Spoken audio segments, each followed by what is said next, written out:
Hello everyone!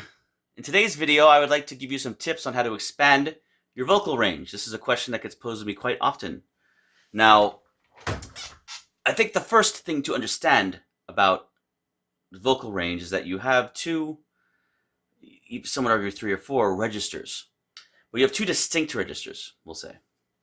You first have your chest voice, which you can identify by just talking with notes. This is my chest voice. This is how I sound when I sing in my chest voice, right?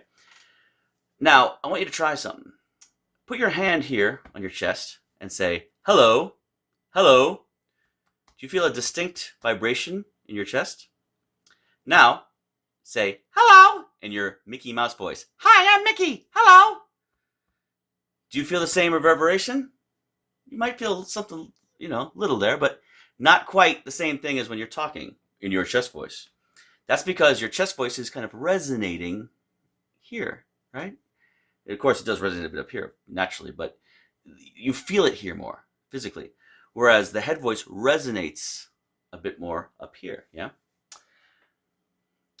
Now, as regards the head voice, you have 2 head voices, let's say.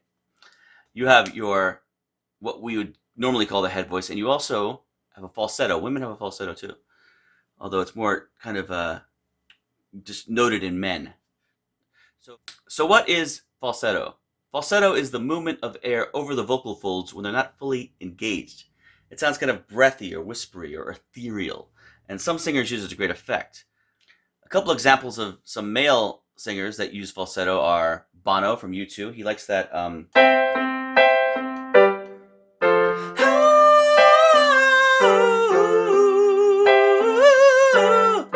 right? That kind of thing. Or Freddie Mercury. Anybody find me? Right? He likes those types of things. Those are kind of whispery, ethereal, not fully engaged. Now, for the head voice, one singer comes to mind, but he's a very extreme example of a really engaged head voice, and that's Frankie Valli. Oh, won't you stay just a little bit longer? The vocal folds are together rather than right? Make sense? So your first task is to understand the difference between the head voice and the falsetto, and then to be able to find your head voice. This takes some people some time. I've had students that absolutely can't find it at first. They're, where is it? And they sing like this, and they're not fully engaged, they're not fully supported either. But over time, you will find your What are some ways to find your head voice? Well, you can find your head voice in a couple ways that I found have some success. One is to use kind of a squeaky door sound. Maybe you start in your chest voice.